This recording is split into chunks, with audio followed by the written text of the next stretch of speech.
Schillaci. This is my very first short story and is published on the 26th of March 2025. Seamus sat at the table, leaning forward, cereal box in one hand and his spoon moving methodically from his bowl of Corn Flakes to his constantly accepting gob. He was ferociously consuming the ingredients that were printed on the back of the box. Ingredients he had probably read 100 times now.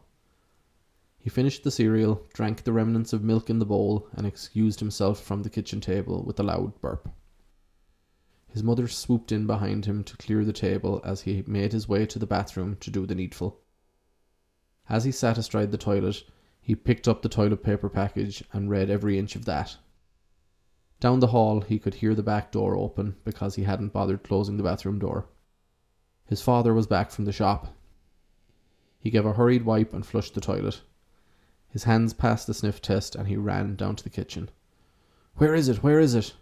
Here, I got you a shite one, and a good one for me. If I catch you so much as glimpsing at page 3, I'll burn the fucking thing. His father handed him the folded Sun newspaper. While Seamus was definitely going to sneak a look at the tits on page 3 later, that's not why he wanted the paper. Today was the day, the quarter final.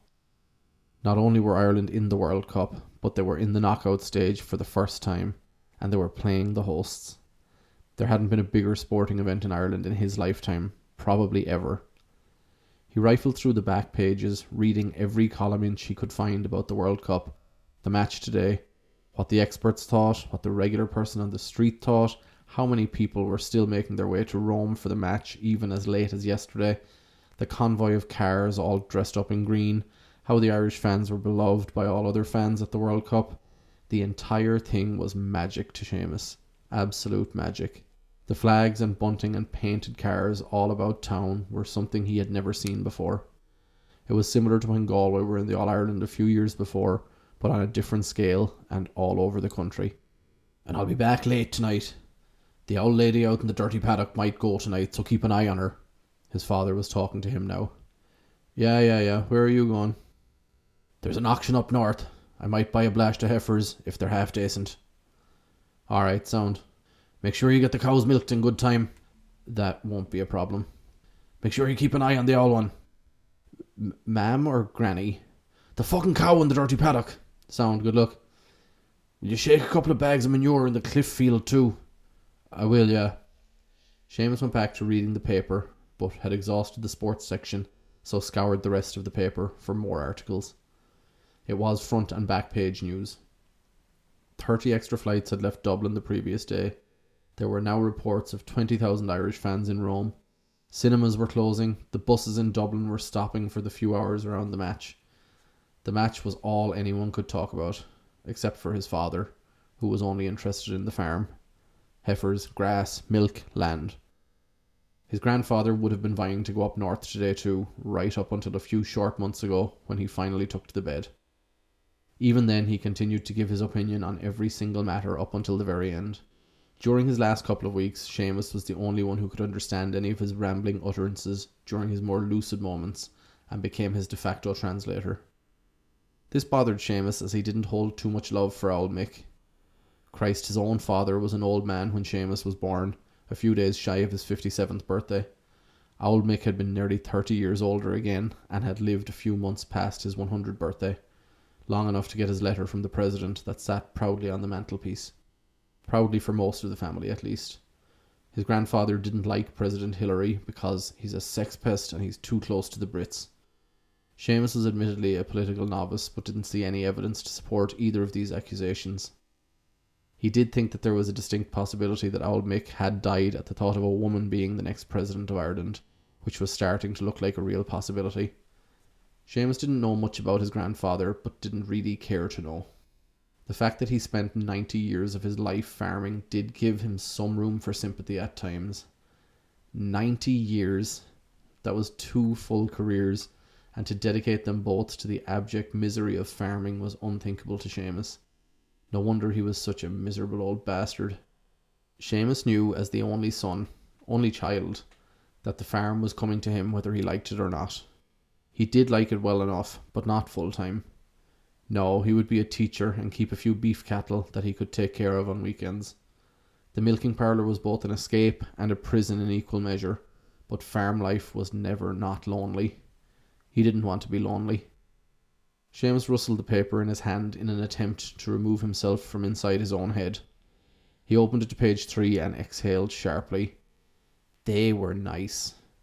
He could hear the telly in the kitchen. His mother was obviously engrossed in some shite. He jumped up off the couch and headed for the bathroom, newspaper in hand. Seamus threw a third bucket of water on the aisle and ran it over with the brush again, making sure it was spotless.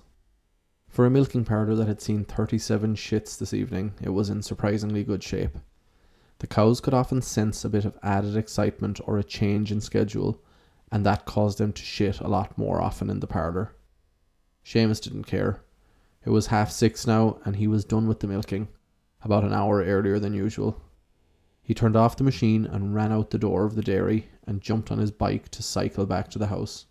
The tractor was parked in the front yard, manure spreader on the back from when he had shook a couple of bags of nitrogen earlier. A quick wash in the sink now, and he'd cycle into the village for the match. You couldn't be watching this alone, or worse, with just your mother. Seamus was picking the team in his head when he passed the dirty paddock and squeezed the brakes hard. This silly bitch. He glanced at his watch and looked on up the field. The old cow was a good 100 yards away. She looked fine from here. Her pins probably weren't down. There was no visible slime around her tail. She was standing up eating grass. She was ready to go, to be sure, but she wasn't going to calf between now and the end of the match. She probably knew how big a night it was. Seamus washed up in the sink, scrubbing his hands 4 or 5 times with the nail brush to try and get the smell of the ingrained cow shite out of the ridges in his hands. He soaped up his armpits and, after quick consideration, his balls too. He didn't know what girls might be at the pub, and he didn't expect this to be the night of his first hand job, but you can never be too prepared. He brushed his teeth, shouted bye to his mam, and jumped on his bike. The village was just a short cycle away, and he made it there shortly after 7 o'clock, leaving his bike around the back of the pub. No one was going to steal it, because everyone knew everyone, and if he saw some prick cycling around a shit-covered BMX in the next few days, he'd know whose it was. The pub was already jammed, but shockingly quiet. The telly in the corner was turned up full blast, but was so small, only the 10 or so people around it were able to see what was happening. Father Hoop was tinkering with a projector over by the far wall and seemed to be having some success. Mass would usually be at 8 o'clock on a Saturday evening, but even the Catholic Church had sense enough to move it to 6 o'clock so people could be home or in the pub on time to watch the build-up. Seamus saw his friends in the corner had saved him a tiny stool, so he headed over there and was soon deep in conversation about tactics, how they were going to keep this new fella Schillaci quiet tonight, and other such talking points he had read in the paper. By the time the teams entered the stadium, the projector was beaming a perfect image on the back wall of the pub, and the telly had been hooked up to a couple of speakers that were booming sound both inside and out. The crowd was substantial enough that there was an overflow outside, and some of the latecomers would need to be content with hearing the commentary and catching the odd glimpse through the door. The Irish national anthem was sang with gusto in the pub, and the first half hour of the match went by in a flash. Devastation reigned when Schillaci hit the back of the net to put the Italians 1-0 up, and all of a sudden it was half-time. There was great belief around the pub that Ireland could still pull off a surprise goal. "Is Mick the Ram not with you, Shamey?" Seamus recognised Jaws, their milkman. He didn't know his real name, but thought it was something fairly generic like Mark Kelly. Jaws was better. "He's off up north looking at springing heifers. You'll see him in the morning." "Typical Mick the Ram," Jaws chuckled. "You can tell him I'll be a couple of hours late in the morning," and he held up 3 pints he was carrying by way of explanation. The second half wore on, and it felt at times like Ireland could pull off the unthinkable, but with each wasted chance it felt more and more unlikely. When the referee blew the whistle at the end of the match, the pub was like a morgue. Seamus's friends were talking about trying to get a bottle of something and go drinking behind the church, but he was too deflated to join in. He said he needed to go home and check on a cow and that he might be back, but he had no intention of returning. He exited the pub into what was still a perfectly bright evening, even though it was after 10 o'clock now. The sun was getting low in the sky and it would be dark in the next hour. When he got home, there was no car outside the door, so he figured he better check the cow once more before his father came home. He wasn't ready for bed yet anyway. He cycled down as far as the dirty paddock and could see the cow was sitting down near the tree line at the far end of the field. Just my luck, he thought. The bitch is calving. He didn't know what it was about that spot, but there was usually a good chance if they were sitting over there that they were in active labour. Seamus hopped the gate and closed the distance between him and the cow, all the while trying to gauge how far along she was in the process. He couldn't see any crew beans protruding from her arse, but she did seem to be actively pushing. He knew nothing actually came out of the arse in this situation. It was just too weird to talk about a cow's vagina, so they usually talked about anything in that area as the arse. She was definitely trying to get this calf out, but the lack of any sign of hooves was worrying. Seamus pulled up his sleeve past his elbow and knelt in behind the cow. The family did not name their cows, which Seamus was glad for, but it would also be useful at times like this to have something to say, as he was about to get very intimate with the anatomy of this particular bovine. He pressed his 5 fingers together and pushed his fist inside the cow as far as the wrist. There he was met with a little resistance and probed with his fingers to understand better what the situation was. There were no crew beans, and that was not a good sign. He felt a nose and the rest of the head as he ventured a little further in. The sun was descending now and it was getting chilly. The inside of the cow was always so warm that there was a shock when his hand came out and the warm, slimy goop met the cold air and started to crust up. Seamus looked back towards the house. Still no car. This cow was in trouble and he had no idea how long she had been like this. She was fine when he was leaving for the match, but his father wasn't going to see it that way. He wasn't known as Mick the Ram for no reason. They didn't even have any sheep on the farm. At least Jimmy Bull down the road did breed and sell bulls. His father was just hard-headed. He was going to assume Seamus neglected to check on this cow, and that was why she was in difficulty. He traipsed back to the dairy for a bucket of warm water, fairy liquid, the calving ropes and overalls, so that he wouldn't ruin his good clothes. He would come back for the calving jack if he needed it later. Back at the tree line, he decided it was going to be necessary soon anyway, and shed all clothing from the top half of his body. He squirted fairy liquid on his right arm up to his elbow and threw a handful of water on it. The lubrication would make things easier for all present. His fist entered the cow again and began to search. The head was definitely in the right position and wasn't upside down or anything out of the ordinary. The only problem, and it was a big one, is that the crew beans didn't precede it. When a cow is calving, the front feet come first with the head resting on top of that. Once the head is fully out, the rest of the calf usually follows very easily. Seamus had dealt with big calves, with cows that just weren't ready or able, calves coming slightly sideways, and he'd been present for a couple coming backwards, but always needed help with those ones. This was a new one to him. He felt around the entirety of the head. It was hard to tell, but felt a little swollen to him. Venturing off to the right side, he finally felt something. That was surely a crew bean. He felt the little points of the hoof and continued up along to what he was certain was a leg. The whole thing was at an odd angle to the side of the head and pointing outward. He delved deeper all the way to his elbow now, and this didn't seem that bad. He grabbed hold of the leg, pushing the calf back inside its mother a little to free the hoof from where it was pushing up against the cow's hip, and then pulled the entire leg in under the calf's head. It didn't line up perfectly, but he knew it would once he found the other leg. He pulled his arm back out from inside the cow and the cold air hit it all at once. He washed his arm with the now lukewarm water, which wasn't much better, but got rid of the crustiness. Lubing up his arm again, he continued back inside the cow, who seemed thoroughly unperturbed at this point. This time Seamus went searching along the left flank, assuming he would find a crew bean stuck in a similar position to what he just had. There was nothing there. He pulled back out to the forearm, finding the nose again, and tracing along the calf's head. He followed the neck down along the left side and to the shoulder. Things felt very wrong here, and he drove his arm further now.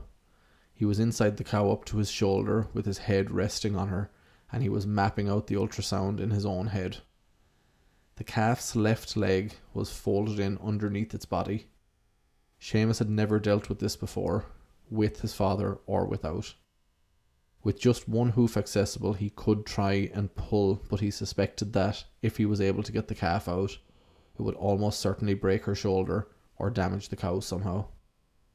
The calf was small enough that she was almost certainly a heifer, so getting her out alive and unscathed was a priority. She was worth a lot more than a bull. He looked back at the house. Still no car. Why the fuck had he rushed off to the match without properly checking on the cow? If he had done what he was told, this wouldn't be happening. But it was happening. Right now. Should he call the vet? That was going to cost money, and he was afraid to make the call, and he didn't know the number, and what an awful night to call him into work anyway. No, this was happening now, and he needed to make it work. He had seen his father twist and bend a calf to his will inside its mother before. There was no reason he couldn't do that right now. Seamus took his arm out and lubed up both arms with the now cold water. This was going to be a struggle. This time he went in with both hands. The cow's passage was loose and accepting at this point, as she was fully ready and expecting to push a calf out. Using his right hand, Seamus tried to push the calf back into the womb, while at the same time he went in all the way, deep to the calf's right leg, and tried to find enough space to bring the leg forward. It was a long leg. The womb was finite, and this was not advantageous to bending the leg how he needed. The further he pushed the calf back into the womb, the more room he had to play with, but the womb was simply not big enough for what he was looking to do. The leg was jammed, and Seamus needed to pull it towards him another few inches before it would be free again. Those inches were simply not there. He did everything he could, pushing the calf up towards the top of the womb to give a little more room to move the leg, pushing the calf back as far as possible into the womb. Nothing was working, and he found himself getting more impatient. He began to exert more force now, and found there was a little more give. He wrapped his fist around the hoof and gave one last pull, and the hoof came all the way with him. He had done it. He'd freed the leg, and the calf was now in the correct position. Seamus pulled both arms out of the cow to take a well-earned breather. His muscles ached, and his forehead was beaded in sweat that was sticking to his head against the chill of the night. When he retracted his second arm, it was accompanied by a significant amount of blood. Not uncommon with dealing with the birth of a calf, but an uncommon amount, and it seemed to be pure blood. No mix of mucus or fluids or shit, just straight blood. This was not good. He needed to get this calf out immediately. He took the ropes from the bucket and made a large loop in each, slipping them onto the calf's front legs, which were still inside the cow at this point. The ropes extended to the outside, and he pulled until they were taut. The calf started to slide a little towards the opening. The cow had obviously been dealing with two muscly arms of a 14-year-old somewhere between elbow and shoulder deep for the last 30 minutes, so she was very much ready to pass a calf through her opening. She was breathing heavily. Seamus relaxed a little on the ropes and waited for her to push, but her breathing was becoming a little more ragged, and there was no push forthcoming. He pulled the ropes taut again and waited for any sign of effort from the cow. He pulled with all the strength he had left in him for the next 4 seconds that felt like an eternity, and the calf's nose and most of its head were now touching the fresh night air. He relaxed, letting the cow also relax, and the calf slipped a little back inside. Nobody got much of a break as he pulled again. This was the toughest of all the pulls, as the widest part of the calf's head needed to slide out next. Seamus pulled steadily but firmly, all the while judging whether this was the time it would happen or not. It was, and the head slipped out relatively easily. Another 10 seconds of breathing before Seamus pulled tight on the ropes again, and the entirety of the calf's body slipped out as easily as a windy fart. The cow took in some sharp breaths, but Seamus couldn't relax. He moved to get the calf's hind legs out from inside its mother, while ensuring the umbilical cord was still intact. There was a lot of blood coming from the cow, and Seamus couldn't tell if it was all part of the birthing process or if there was something wrong. He couldn't worry about it now. The calf was his priority. With the calf's head in his lap, he started to shake it to loosen the mucus from its mouth. It didn't appear to be breathing yet, so he stuck his baby finger up her nose to try to force that first breath. Nothing was working, but he took the calf by the front legs and dragged her around her mother, breaking the umbilical cord in the process and presenting the calf to the mother, who would hopefully lick her to life. Seamus took a couple of steps back, breathing heavily as he wiped his bloody hands on his overalls. He looked up to see if it was working.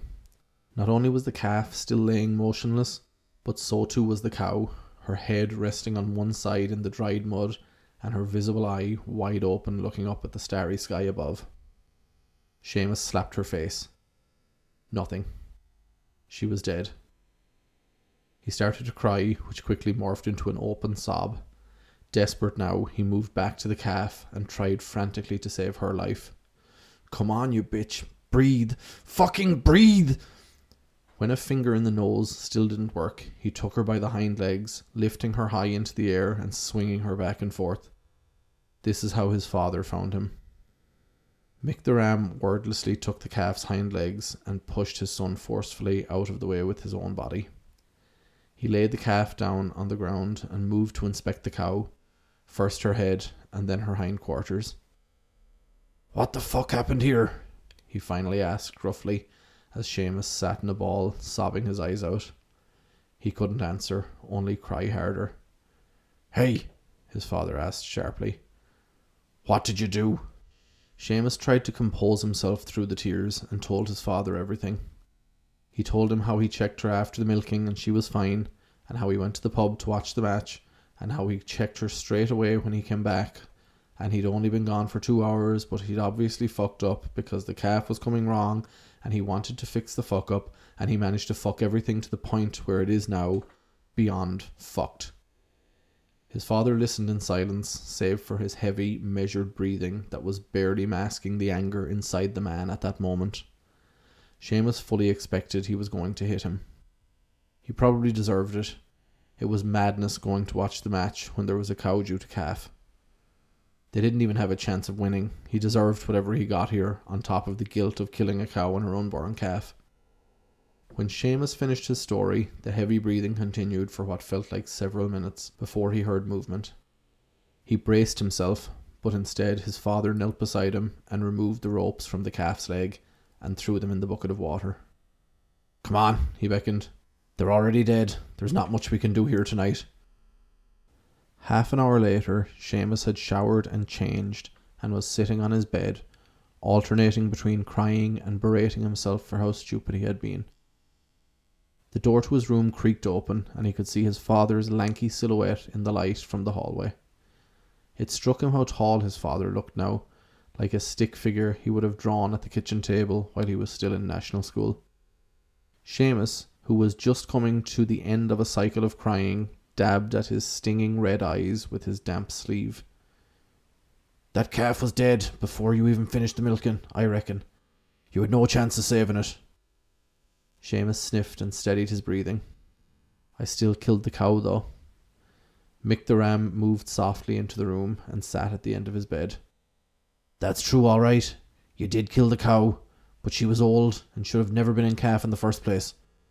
If Lynch's bull hadn't got at her, she'd have been fattened up and on her way to the factory around now. If anything, I should go and murder Lynch's bull in retribution." Seamus let out a laugh then, one of those really ugly ones, where you've been crying, where your face becomes subsumed by a ball of mucus, and caused him to laugh even more. His father cracked a smile. "It could be worse, I suppose," said Seamus for the sake of something to say. "It couldn't really," countered his father, himself almost laughing now. "A dead cow and a dead heifer calf is about as bad as you can get in this scenario. Tomorrow morning, Jaws will pick up the milk. We're going to have to bring the tractor up the dirty paddock and drive them down to the gate and write a big cheque to Burnhouse to take them away." Seamus had composed himself enough to be able to look his father in the eyes now, albeit with body language that reeked of shame and guilt. "Do you think I've ever done anything like this?" "I doubt it. the guilt already beginning to rise up again in Seamus, his eyes welling up unbidden. Cold winter morning, and there'd been a right dirty frost the night before. One of the heifers had sat herself at the base of the dung heap. I went to check on them in the morning, and she was calving, but she was frozen solid to the dung heap. His father stopped long enough to suck his teeth. He was clearly starting to relive the memory. She had a big bastard of a calf in there, and she was already weak from pushing and under serious stress from trying to free herself from the dung heap. There was no way she could push this calf, but I'd be fucked if I didn't try anyway. I forced him out as fast as I could, tore her half to pieces. The calf came out dead, and the heifer never recovered when we did get her unstuck. She died a week later. That doesn't sound like your fault. It was or it wasn't. Doesn't matter now. What age do you think I was when that happened? I'm sure you were going to say you were 14, just like I am now. I was 47 years old. That was the first calf I'd ever pulled on my own. They both sat with that for what felt like several minutes until Mick spoke again. There was no good outcome here, Amakin. We'd have needed to get the vet to get the calf out. Sections are expensive and hard on the cow, especially an old one like her. She might not have survived it, and we'd still likely have no calf to show for it at the end. Once the Burnhouse lorry rolls up the road tomorrow, with them in the back, we're going to take a breath and forget about this one. Seamus nodded, trying his best not to set off the waterworks again. Minutes passed in silence. Why do they call you Mick the Ram? Because I'm a thick cunt, his father smiled without moving his mouth. Seamus laughed. How was the auction? Never mind that. What about that bollocks Schillaci? That is the end of that one. Thank you so much for listening. If you would like to read or listen to any of my other blog posts, you can find them all on joedonlan.com. That's JOEDONNELLAN.com. Again, thank you so much for listening. We'll talk to you soon. Bye. Bye.